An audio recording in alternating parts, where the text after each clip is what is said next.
Assalamualaikum warahmatullahi wabarakatuh. Perkenalkan, nama saya Putri Rama Evitri, NIM 1814080035, jurusan Tadris IPA Fisika A, BP 18, Fakultas Tarbiyah dan Keguruan, Universitas Islam Negeri Imam Bonjol, Padang.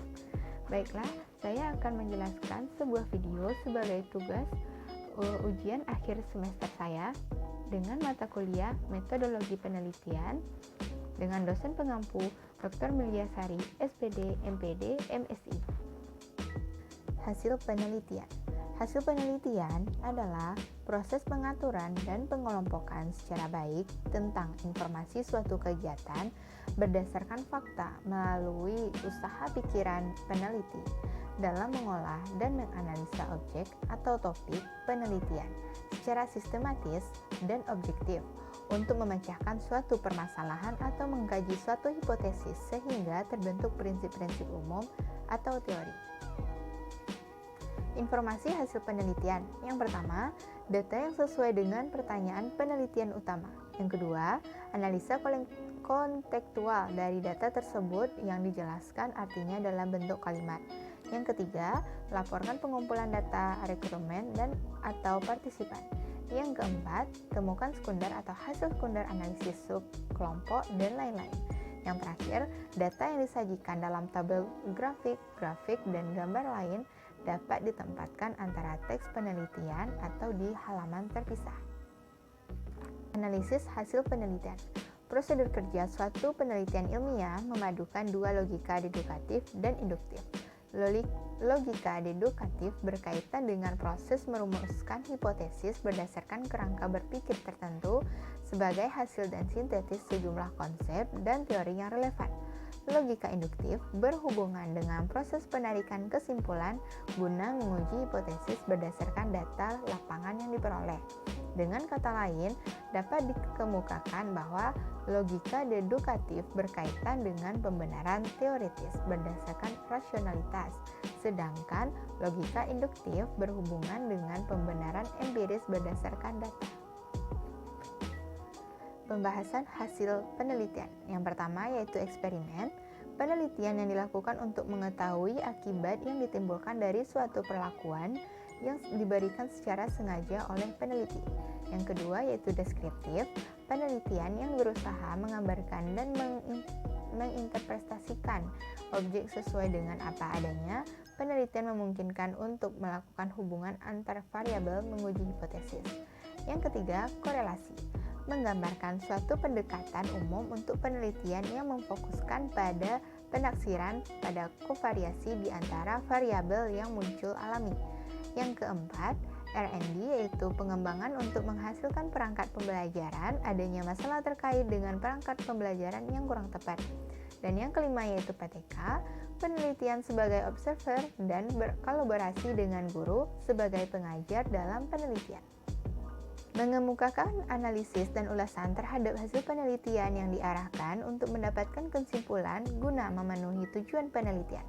Untuk menyajikan gambaran yang lebih tajam terhadap data-data temuan, sehingga penelitian tidak hanya sekedar menyajikan data, melainkan memberikan analisis, penafsiran, dan pemaknaan terhadap temuannya. Menjelaskan pemaknaan terhadap data-data hasil penelitian sehingga dapat dipahami dengan jelas temuan penelitian yang diperoleh. Pembahasan penelitian. Yang pertama, mengetahui hubungan minat belajar siswa dan pemanfaatan waktu belajar di luar jam pembelajaran sekolah dan dengan prestasi belajar. Yang kedua, gambaran umum lokasi penelitian untuk meletakkan dasar kecerdasan, mengembangkan dasar kecerdasan, prestasi akademik, bakat dan minat siswa secara optimal, moral dan budi pekerti. Yang ketiga, jawaban kuesioner yang telah dikumpulkan kemudian dianalisa untuk mengetahui deskripsi pemanfaatan waktu belajar siswa di luar jam pelajaran, minat belajar dan prestasi belajar. Yang keempat, analisa data yang digunakan dalam pembahasan ini adalah korelasi produk momen. Model ini dipilih untuk mengetahui besarnya antara hubungan minat belajar siswa dan pemanfaatan waktu untuk belajar siswa. Yang kelima, berhasil atau tidaknya proses belajar seseorang atau individu berhubungan dengan banyak faktor, baik itu faktor yang berasal dari dalam atau intern, atau yang berasal dari luar atau ekstern. Dan yang terakhir yaitu, hasil penelitian menunjukkan bahwa ada hubungan yang sangat signifikan antara pemanfaatan waktu belajar dan di luar jam pelajaran dengan prestasi belajar peserta didik. Cara menyusun kesimpulan. Kesimpulan penelitian adalah pernyataan singkat tentang hasil analisa deskripsi dan pembahasan tentang hasil pengetesan hipotesis yang telah dilakukan di bab sebelumnya. Kesimpulan berisi jawaban atas pertanyaan yang diajukan pada bagian rumusan masalah. Keseluruhan jawaban hanya terfokus pada ruang lingkup pertanyaan dan jumlah jawaban disesuaikan dengan jumlah rumusan masalah yang diajukan. Kesimpulan penelitian berisikan tentang jawaban untuk pertanyaan yang diajukan pada rumusan masalah penelitian biasanya berada pada bab pertama. Kesimpulan penelitian berkaitan dengan tujuan penelitian, hipotesis penelitian, dan hasil penelitian. Yang terakhir, kesimpulan penelitian bukan ringkasan atau intisari dari suatu penelitian, tetapi merupakan kaitan logis dari konsep berpikir dedukatif ke arah generalisasi. Implikasi dan saran. Implikasi dan saran. Implikasi, pemilihan metode pembelajaran yang tepat dapat berpengaruh terhadap pencapaian prestasi belajar siswa mention the institution. Motivasi belajar siswa mempunyai pengaruh terhadap prestasi belajar.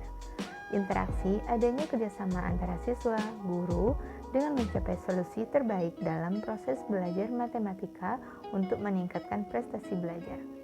Sarannya yaitu sebagai bahan masukan bagi guru untuk memilih metode pembelajaran yang tepat dalam mengajar mention the company. Siswa dapat menumbuhkan motivasi belajar matematika pada dirinya, karena dengan adanya motivasi belajar dapat membantu siswa untuk lebih aktif dalam mengikuti proses belajar dan kreatif dalam setiap kegiatan belajar mengajar. Kepada peneliti, selanjutnya hendaknya melakukan penelitian yang lebih memfokuskan pada indikator-indikator dan motivasi belajar siswa yang belum ada pada penelitian ini. Baiklah, sekian penjelasan dari saya. Mohon maaf apabila ada kata-kata yang salah. Assalamualaikum warahmatullahi wabarakatuh.